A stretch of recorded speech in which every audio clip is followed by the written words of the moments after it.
New Zealand ಹಾಗೂ ಪಾಕಿಸ್ತಾನದ ನಡುವಿನ ಮೊದಲನೇ ಟೆಸ್ಟ್ ಪಂದ್ಯದ ಆರಂಭಿಕ ದಿನ ಗ್ಯಾಲರಿಯಲ್ಲಿದ್ದ ವೀಕ್ಷಕರಿಗೆ ಆನಂದಿಸಲು ಮತ್ತು ಸವಿಯಲು ಸಾಕಷ್ಟು ಕ್ಷಣಗಳು ಕಾರಣವಾಗಿದ್ದವು. ಎಲ್ಲದಕ್ಕಿಂತ ಮುಖ್ಯವಾಗಿ ವೀಕ್ಷಕನೊಬ್ಬ ಬೆತ್ತಲೆಯಾಗಿ ಅಂಗಣಕ್ಕೆ ಪ್ರವೇಶಿಸಿ ಕೆಲ ನಿಮಿಷ ಪಂದ್ಯಕ್ಕೆ ಅಡ್ಡಿ ಮಾಡಿದ್ದಲ್ಲದೆ ಪ್ರೇಕ್ಷಕರ ಮುಖದಲ್ಲಿ ನಗು ಸಹ ಮೂಡಿಸಿದರು. ಇಲ್ಲಿನ ಬೇ ಓವಲ್ ಅಂಗಣದಲ್ಲಿ ಬ್ಯಾಟಿಂಗ್ ಮಾಡಲು ನ್ಯೂಜಿಲೆಂಡ್ ನಾಯಕ ಕೇನ್ ವಿಲಿಯಮ್ಸನ್ ಕ್ರೀಸ್ಗೆ ಆಗಮಿಸಿ ಇನ್ನೇನು ಬ್ಯಾಟಿಂಗ್ ಮಾಡಬೇಕು ಎನ್ನುವಷ್ಟರಲ್ಲಿ ವ್ಯಕ್ತಿಯೊಬ್ಬ ಬೆತ್ತಲೆಯಾಗಿ ಅಂಗಣಕ್ಕೆ ಪ್ರವೇಶಿಸಿದರು. ಅಲ್ಲದೆ ತಮ್ಮ ಖಾಸಗಿ ಭಾಗವನ್ನು ಕೈಗಳಿಂದ ಮುಚ್ಚಿಕೊಂಡು ಪಿಚ್ನತ್ತ ಓಡಿ ಬಂದರು. ಈ ವೇಳೆ ಕೆಲ ಕಾಲ ಆಟವನ್ನು ಸಹ ನಿಲ್ಲಿಸಲಾಗಿತ್ತು. ಬೆತ್ತಲೆ ವ್ಯಕ್ತಿಯನ್ನು ಹಿಡಿಯಲು ಭದ್ರತಾ ಸಿಬ್ಬಂದಿ ಅಂಗಣಕ್ಕೆ ಆಗಮಿಸಿದರು. ಭದ್ರತಾ ಸಿಬ್ಬಂದಿಯನ್ನು ತಪ್ಪಿಸಿಕೊಳ್ಳುತ್ತಿದ್ದ ವ್ಯಕ್ತಿ ಎಲ್ಲರಿಗೂ ಬರೆದ ರಸದೌತಣವನ್ನು ಸಹ ಉಣಬಡಿಸಿದರು.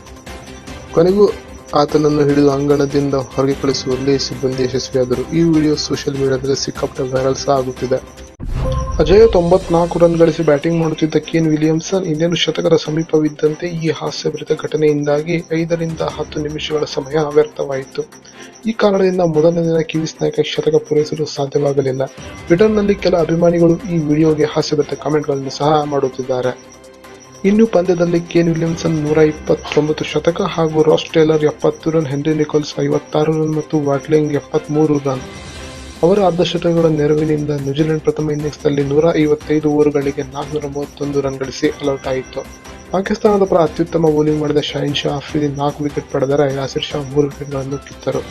ಬಳಿಕ ಪ್ರಥಮ ಇನ್ನಿಂಗ್ಸ್ ಆರಂಭಿಸಿದ ಪಾಕಿಸ್ತಾನ ಟೀಮ್ ಸೌತಿ 2 ವಿಕೆಟ್ ಹಾಗೂ ಕೈಲ್ ಜೆಮಿಸನ್ 2 ಅವರ ಮಾರಕ ದಾಳಿಗೆ ನಲುಗಿ 70 ಓವರ್ಗಳಲ್ಲಿ 6 ವಿಕೆಟ್ಗಳನ್ನು ಕಳೆದುಕೊಂಡು 115 ರನ್ ಗಳಿಸಿದೆ. ಕ್ರೀಸ್ನಲ್ಲಿ ಮೊಹಮ್ಮದ್ ರಿಜ್ವಾನ್ 31 ರನ್ ಗಳಿಸಿ ಹಾಗೂ ಫಹೀಮ್ ಅಶ್ರಫ್ 22 ರನ್ ಗಳಿಸಿದ್ದಾರೆ. ಈ ವಿಡಿಯೋ ನಿಮಗೆ ಇಷ್ಟವಾಗಿದ್ದರೆ ಲೈಕ್ ಮತ್ತು ಶೇರ್ ಮಾಡಿ.